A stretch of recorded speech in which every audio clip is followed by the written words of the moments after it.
நம் பள்ளி நம் பெருமை.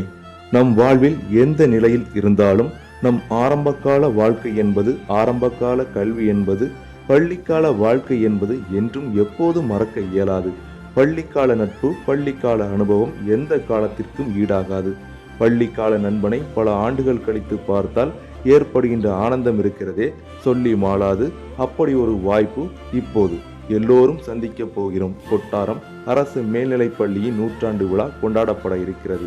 அந்த நூற்றாண்டு விழாவில் நாமெல்லாம் இருக்கிறோம் என்பதுதான் கூடுதல் பெருமையாக உள்ளது. அதை நாம் நடத்துகிறோம் என்றால் எவ்வளவு ஆனந்தம்!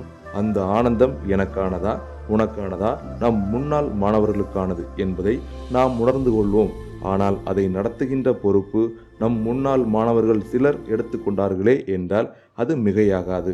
முன்னாள் மாணவர் பேரவை, பள்ளி மேலாண்மை குழு, பெற்றோர் ஆசிரியர் சங்கத்தினர் அதை நடத்துகின்ற ஆர்வமும் அவர்கள் எடுத்துக்கொள்கின்ற முயற்சிகளும் சொல்லில் அடங்காது. அதற்காக எடுத்துக்கொள்கிற சிரமம் அனைவரும் அறிந்ததே. நூற்றாண்டு விழாவிற்காக சிறப்பு விருந்தினர்களை அழைப்பதற்காக அவர்கள் எடுத்த முயற்சி பாராட்டுக்குரியது. தமிழக சட்டப்பேரவைத் தலைவர் சபாநாயகர் அப்பாவு அவர்களை நேரில் சென்று அழைத்துள்ளனர். அதேபோன்று கன்னியாகுமரி பாராளுமன்ற உறுப்பினர் விஜய் வசந்த் அவர்களை நேரில் சென்று சந்தித்து அழைத்துள்ளனர். கன்னியாகுமரி சட்டமன்ற உறுப்பினர் தளவாய் சுந்தரம் அவர்களை அழைத்துள்ளனர்.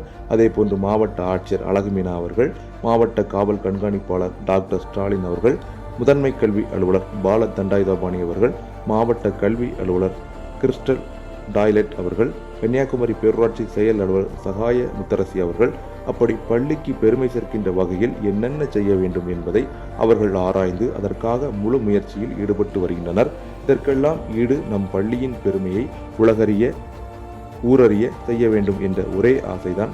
அந்த ஆசை நிறைவேறியதே என்பது இனி வரும் நாட்களில் இது நினைவூட்டும் என்பது எந்த மாற்று கருத்தும் இல்லை. இந்த நூற்றாண்டு நம் நூற்றாண்டு, நம்முடைய நூற்றாண்டு, நமக்கான நூற்றாண்டு என்பது மட்டற்ற மகிழ்ச்சி.